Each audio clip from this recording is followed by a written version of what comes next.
November 17 ഹംഗറിയിലെ വിശുദ്ധ Elizabeth രാജ്ഞിയുടെ തിരുനാളിൽ ആഗോള സഭ. ഹംഗറിയിലെ അലക്സാണ്ടർ ദ്വിതീയൻ രാജാവിന്റെ മകളായിരുന്നു എലിസബത്ത്. ചെറുപ്പം മുതൽ തന്നെ എലിസബത്ത് തന്റെ ഹൃദയത്തിൽ ലോകത്തിന് സ്ഥാനം നൽകാതെ ദൈവസ്നേഹത്തിൽ ജീവിക്കാൻ ശ്രമിച്ചിരുന്നു.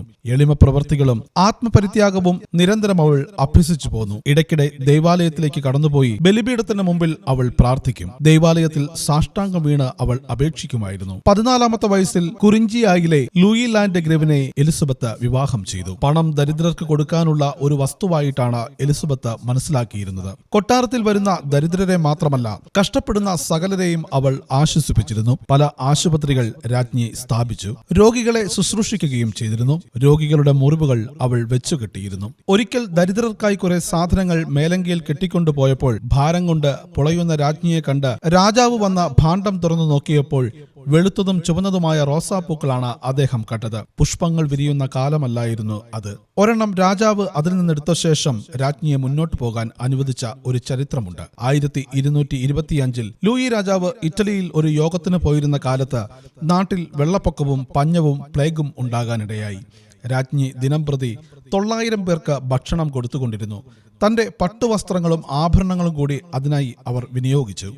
AD 1227 ലൂയി കുരിശുയുദ്ധത്തിന് പുറപ്പെട്ടപ്പോൾ 4-ാമത്തെ ശിശുവിനെ ഗർഭം ധരിച്ചിരുന്ന രാജ്ഞി കുതിരപ്പുറത്ത് കുറെ വഴി രാജാവിനെ അനുഗമിച്ചു. ഇനി ഭർത്താവിനെ കാണാൻ കഴിയുകയില്ലെന്ന വിചാരം അവൾക്കുണ്ടായിരുന്നു. ദക്ഷിണ ഇറ്റലിയിൽ വെച്ച് ടൈഫോയിഡ് പിടിപെട്ട ഭർത്താവ് മരിക്കുകയും ചെയ്തു. എലിസബത്ത് ദുഃഖാർത്ഥയായി. ഭർത്താവിന്റെ ചാർച്ചക്കാർ എലിസബത്ത് പണമൊക്കെ ദുർവ്യയം ചെയ്യുകയാണെന്ന് ആരോപിച്ച് രാജ്ഞിയെ കൊട്ടാരത്തിൽ നിന്ന് ഇറക്കിവിട്ടു. വിശപ്പും തണുപ്പും സഹിച്ച് പിഞ്ചു കുഞ്ഞുങ്ങളുടെ കൂടെ തെരുവീഥിയിൽ അവൾ അലഞ്ഞു നടന്നു. രാജ്ഞി സഹനം മുഴുവൻ സ്വാഗതം ചെയ്തു. ഭർത്താവിന്റെ സ്നേഹിതന്മാർ തിരിച്ചു വന്നപ്പോൾ എലിസബത്തിനെ വീണ്ടും കൊട്ടാരത്തിൽ താമസിപ്പിച്ചു. AD 1228 എലിസബത്ത് ഫ്രാൻസിസ്കൻ 3-ാം സഭയിൽ ചേർന്നു. അതറിഞ്ഞ് സന്തുഷ്ടനായ വിശുദ്ധ ഫ്രാൻസിസ് അസീസി തന്റെ മേലങ്കി രാജ്ഞിക്ക് അയച്ചു കൊടുത്തു. ശേഷിച്ച ജീവിതകാലം രാജ്ഞി തന്നെ സ്ഥാപിച്ചിരുന്ന ഒരാശുപത്രിയിൽ രോഗികളെ ശുശ്രൂഷിച്ച് ജീവിച്ചു.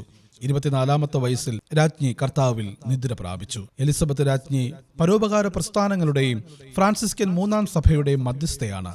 ദരിദ്രരെ ഒരു ദാസിയെ പോലെ ശുശ്രൂഷിച്ച ഈ യുവരാജ്ഞിയുടെ വിനീത സേവനം നമുക്ക് മാതൃകയാണ്. ഹംഗറിയിലെ വിശുദ്ധ എലിസബത്ത് രാജ്ഞി, ഞങ്ങൾക്കു വേണ്ടി പ്രാർത്ഥിക്കണമേ.